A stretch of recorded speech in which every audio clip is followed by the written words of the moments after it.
ನೀರಿಲ್ಲ, ನೀರಿಲ್ಲ. ಎಲ್ಲಿ ಕೇಳಿದ್ರೂ ಇದೊಂದೇ ಮಾತು. ಹಾಗಾದ್ರೆ ನೀರು ಖಾಲಿ ಆಗಲಿಕ್ಕೆ ಕಾರಣ ಏನು? ಅಂತರ್ಜಲ ಮಟ್ಟದಲ್ಲಿ ನೀರಿಲ್ಲ ಯಾಕೆ? ಬೋರ್ವೆಲ್‌ಗಳೆಲ್ಲ ಬತ್ತಾ ಇವೆ. ನದಿಗಳಲ್ಲಿ, ಕೆರೆಗಳಲ್ಲಿ ನೀರು ಮಾಯವಾಗಿದೆ. ಬರ ಬರಲಿಕ್ಕೆ ಮೂಲ ಕಾರಣ ಏನ್ ಗೊತ್ತಾ? ಅದುವೇ ರಾಸಾಯನಿಕ ಕೃಷಿ ಪದ್ಧತಿ.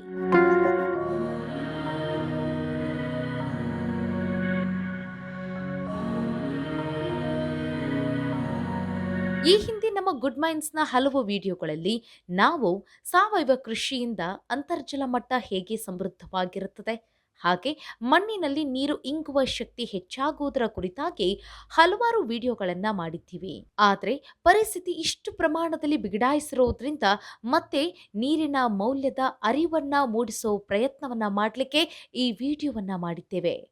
ಈ ವಿಡಿಯೋನ ಸ್ಕಿಪ್ ಮಾಡದೆ ಕೇರ್ಫುಲ್ ಆಗಿ ವಾಚ್ ಮಾಡಿ. ಯಾಕಂದ್ರೆ ಪ್ರಕೃತಿ ಇಷ್ಟೊಂದು ಪ್ರಾಕ್ಟಿಕಲ್ ಆಗಿ ನಮಗೆ ಪಾಠ ಕಲಿಸ್ತಾ ಇದ್ದರೂ ನಾವು ಅವಿವೇಕಿಗಳಂತೆ ತಿಳಿದುಕೊಳ್ಳಲಿಲ್ಲ ಅಂದ್ರೆ ಮುಂದಿನ ಜೀವನ ತುಂಬಾ ಕಷ್ಟ ಆಗ್ಬಿಡತ್ತೆ.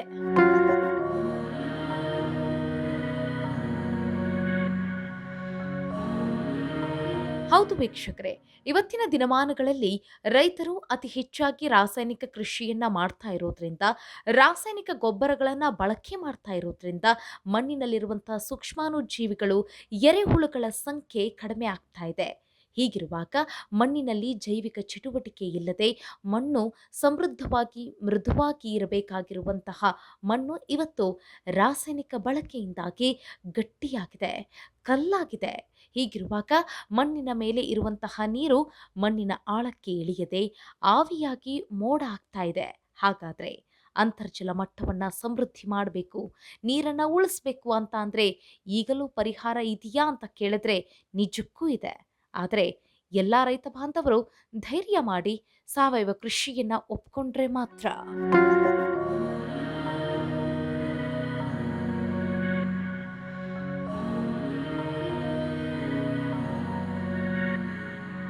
ಹೌದು, ಸಾವಯವ ಕೃಷಿಯನ್ನ ಮಾಡಿದ್ರೆ ಒಂದು ಸ್ವಲ್ಪ ದಿನ ಕಷ್ಟ ಆಗ್ಬಹುದು ನಿಮಗೆ. ಆದರೆ ಮುಂದಿನ ದಿನಗಳಲ್ಲಿ ನೀವು ಮಣ್ಣಿಗೆ ಜೀವ ಕೊಟ್ಟಂತಾಗತ್ತೆ. ಮಣ್ಣು ಆರಾಮಾಗಿ ಉಸಿರಾಡುತ್ತೆ. ಅಂದ್ರೆ ಮಣ್ಣಿನಲ್ಲಿ ಗಾಳಿಯ ಪ್ರವೇಶ ಆಗ್ತಾ ಇರತ್ತೆ. ಹಾಗೆ ಮಣ್ಣಿನಲ್ಲಿ ಜೈವಿಕ ಚಟುವಟಿಕೆಗಳು ನಿರಂತರವಾಗಿ ನಡೀತಾ ಇರುತ್ತೆ. ಜೊತೆಗೆ ಭೂಮಿಯ ಮೇಲೆ ಇರುವಂತಹ ನೀರು ಮಣ್ಣಿನ ಆಳಕ್ಕೆ ಇಳಿದು ಅಂತರ್ಜಲ ಸೇರುತ್ತೆ. ಆಗ ನಾವು ಮಣ್ಣನ್ನು ಉಳಿಸಿದಂತೆ ಆಗುತ್ತೆ. ಹಾಗೆ ಅಂತರ್ಜಲ ಮಟ್ಟವನ್ನು ಸಮೃದ್ಧವಾಗಿ ಇಡಬಹುದು. ಕೊನೆಯದಾಗಿ ಇದೊಂದು ವೈಜ್ಞಾನಿಕ ಮಾಹಿತಿಯನ್ನ ತಿಳ್ಕೊಂಡ್ಬಿಡಿ. ನೀವು ಸಾವಯವ ಕೃಷಿಯನ್ನ ಮಾಡಿದ್ರೆ ಮಳೆಗಾಲದ ಸಂದರ್ಭದಲ್ಲಿ ಗುರುತ್ವಾಕರ್ಷಣೆಯ ಬಲದಿಂದ ಮಣ್ಣಿನ ಮೇಲೆ ಬಿದ್ದಿರುವಂತಹ ನೀರು ಭೂಮಿಯ ಆಳಕ್ಕೆ ಇಳಿದು ಅಂತರ್ಜಲ ಮಟ್ಟವನ್ನ ಸೇರುತ್ತೆ. ನಂತರ ಬೇಸಿಗೆ ಸಂದರ್ಭದಲ್ಲಿ ಆಗ ನೀರಿರೋದಿಲ್ಲ.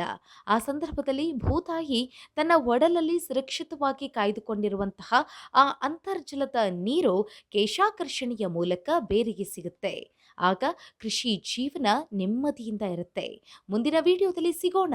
ಅಲ್ಲಿಯವರೆಗೂ ಈ ಮಾಹಿತಿ ನಿಮಗೆ ಇಷ್ಟ ಆಗಿದ್ರೆ ನಿಮ್ಮ ಸುತ್ತಮುತ್ತಲಿನ ರೈತ ಬಾಂಧವರಿಗೆ ಈ ವಿಡಿಯೋನ ಶೇರ್ ಮಾಡೋದನ್ನ ಮರಿಬೇಡಿ. ಹಾಗೆ ನೀರನ್ನ ಉಳಿಸೋದನ್ನ ಕೂಡ ಮರೆಯದಿರಿ. ಸಾವಯವ ಕೃಷಿ ಮಾಡುವ ಬಗ್ಗೆ ಯೋಚನೆ ಮಾಡಿ. ಧನ್ಯವಾದ.